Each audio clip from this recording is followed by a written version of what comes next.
Now for global business updates, Rotus Udiri joins us. Good morning, Rotus. Good morning, Dr. Abati. Good morning, Ayo. Ayo, congrats. Good morning, Rufai. Good morning to all the leading women out there that have been highlighted by the This Day team. And Dr. Abati, I'm with you. We do need a conference, and men need to step up. So well said. We begin in Asia. With Korea and the standoff between the trainee doctors and the government. There's been a standoff now that has been stretched into 4 weeks. About 90% of the 13,500 trainee doctors that are very important for assisting in surgeries and medical care, they have refused to return to work because of President Yoon's plans to increase enrollment in enrollment spots in medical schools. So I think there's about 3,800 or so spots. He wants to increase it by another 2,000. So they are now issued suspension notices to the trainee doctors now. I think the deadline is March the 25th.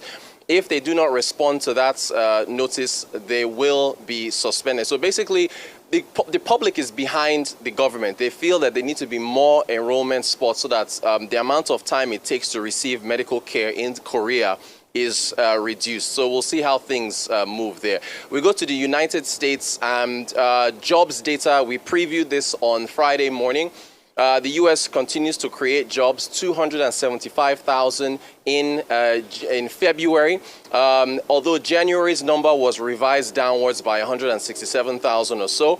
The unemployment rate did tick up to 3.9%, but I think that's because of the participation rates increasing as well. So there's whole, numerator-denominator thing with more people in the labor force in the U.S. So more for President Biden to keep championing on. And speaking of Biden, his campaign revealed that the campaign raised $10 million within 24 hours of that State of the Union address that we all discussed here on Friday morning. He's hit the road now. He's campaigning. He was in Georgia. In fact, him and Trump were in Georgia on the same day with dueling campaigns.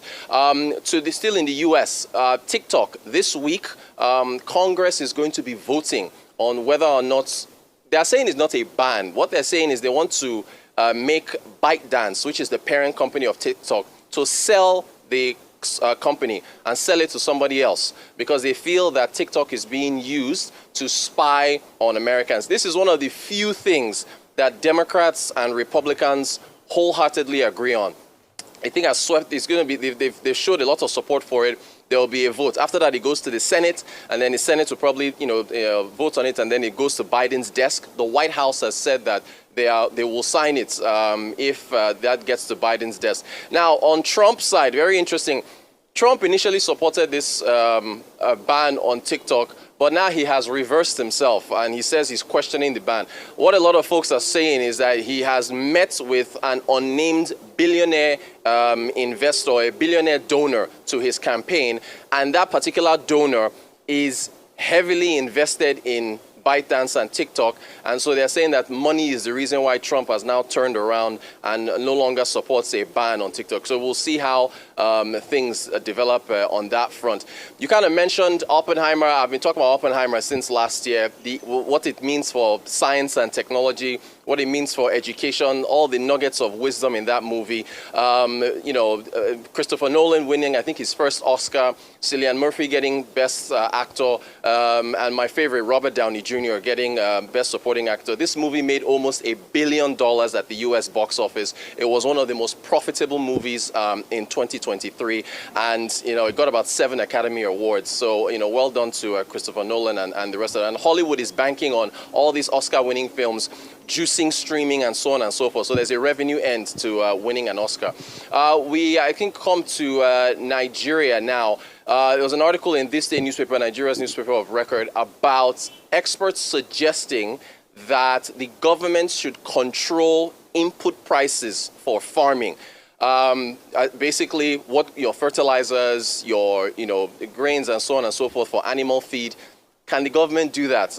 We have, of course, have debated the ability of government to be able to control prices to where they can bring food inflation down. A lot of folks are still saying that customs has to adjust the exchange rate to at least freeze it for imported food in order to bring prices down. We'll see how things work there. Finally, our trade numbers for Q4 2023, that came in late Friday. Nigeria recording a 1.4 trillion naira deficit, about 10 trillion in exports, 12 trillion in imports, about 10 points, so a couple decimal places there, so 1.4 trillion. We imported, get this, 50 billion naira worth of palm oil from Malaysia. This is on an annual basis, despite the fact that we've got Edo State, another palm producing nation. So our trade numbers, it's the same story every time we talk about Nigerian trade.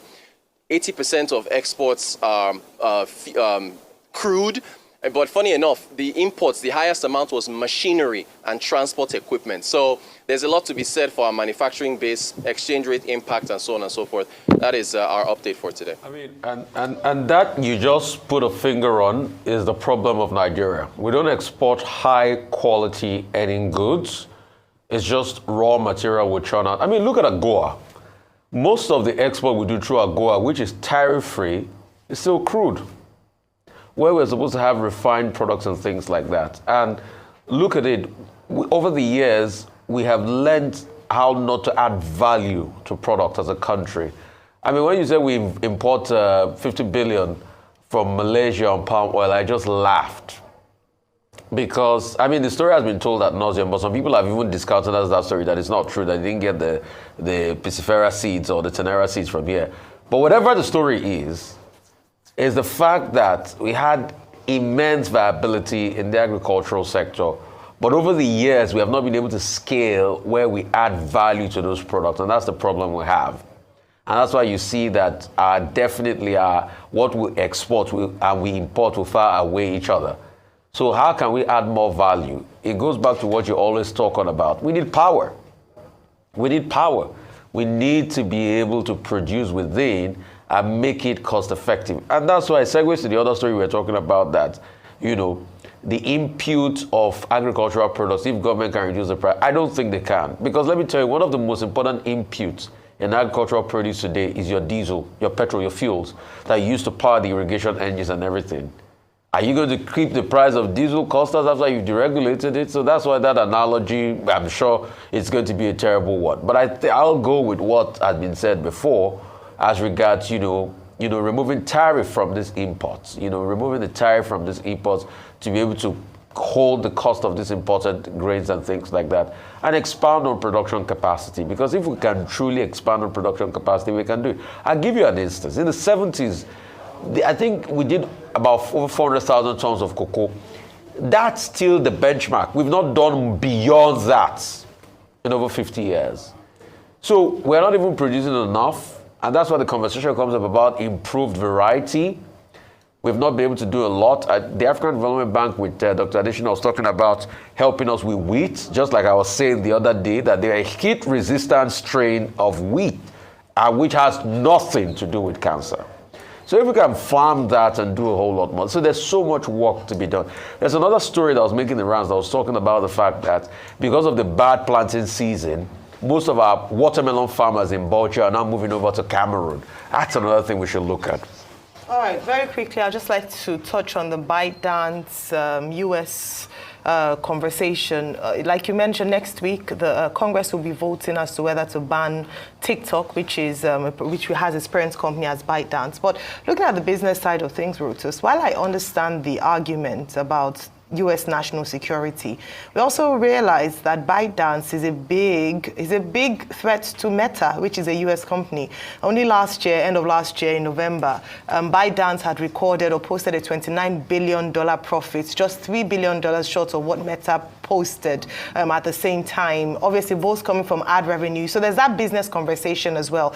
The congressman you're referring to is Jeff Yass. He's a mega donor of the Republican Party. And like you mentioned, yes, he had visited visited Donald Trump in his Mar-a-Lago home. But also some Trump loyalists are also arguing for and saying that if Congress should sanction ByteDance, it should go across. Google should be sanctioned. Meta should be sanctioned, because the same thing they're accusing them of is exactly what they do. They also gather information. I guess the big difference here is this big thing around threat to national security, which is going to be a big concern. It might just be the end of the road for ByteDance, TikTok in America. Okay, the big issue about TikTok and ByteDance is within the circumference of the conflict with China.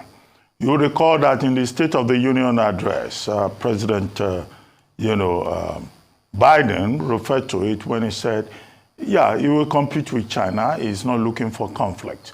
But what we are saying consistently is that whether with semiconductors or with social media and other applications, there is this, conflict, this suspicion, against China, whether in the UK or even in the United States. So this is where the TikTok thing is all about. Now it's in the House of Reps. Before now, many of the states in America, even Congress, had passed a bill, had discussed a bill, saying, look, do not use TikTok for government operations. So is the case also in the United Kingdom. So that's where it's about the conflict with China, this competition over security, national security, and all of that. But the latest issue about TikTok and ByteDance raises two other issues. The first is the right to the freedom of expression and information, the First Amendment. Those who are opposing it are raising questions about the First Amendment. And then second, they are raising questions about the right of 170 million Americans who are running small businesses, who depend on the social media, for businesses, on Instagram, on TikTok, and all of that. These are the big issues, as you have a decision. But for now, the decision that was taken that you are reporting is 50-0, unanimous. But there will most likely be litigation around it subsequently about freedom of expression and the right of small and micro businesses in America. You talked about Biden raising more funds, $10 million. He, in fact, also took part in a $30 million advertising, where he was saying, look, this thing is not about age. It's about who can do the job. I may be old, but I can get the job done. Okay? So the thing, of course, is that if you look at the polls, after that Biden speech, a poll conducted by ABC News and Ipsos now shows that the gap has narrowed a little bit. So Trump was far ahead previously. Trump is looking for money to settle legal issues and all of that. And then after Biden's speech, you have the gap narrowing a little bit. But for how long can that last? That is the question with regard to the race as we look forward towards the November competition. I thought you were going to talk about Japan. Japan, we have been told, after a review of the GDP results and all of that, they say it's now out of technical recession. What we had before now, a month ago, more or less, was that Japan had entered recession by 0.41% within the September to December 2023 window. But now we have been told that after a review that, the economy, the GDP actually grew by about, 0.41%, year on year by about 0.1%. But the question is, inflation is still high in Japan. Consumer spending has contracted, and these are issues that they have to deal with. And in China, the Minister of Housing and Urban Development, Li Hong, held a press conference over the weekend, and he says, well, the real estate developers, the real estate sector can collapse if it wishes, if they cannot meet their obligations. Evergrande declared bankruptcy The other company, Country Garden, was sued for bankruptcy. And so it looks like, in terms of trying to survive, grow the economy, in 2024, the Chinese government, they're saying, well, if the real estate can sink, let it sink. So those are some of the issues that are of interest to me, okay? And as for International Men's Day, let's plan towards it for November 19, so that they can also know that we men too, we are serious-minded, and we can set an example for young men who spend all their time watching Premier League and playing games and allowing the girls to shine and outshine them even at the law school. Thank you very much, Rotus. Well, thank you so much, Rotus. And I believe wholeheartedly that this year's International Men's Day would be one with a difference. Thank you for watching. If you're new to this channel, consider subscribing so you won't miss out any of our latest video.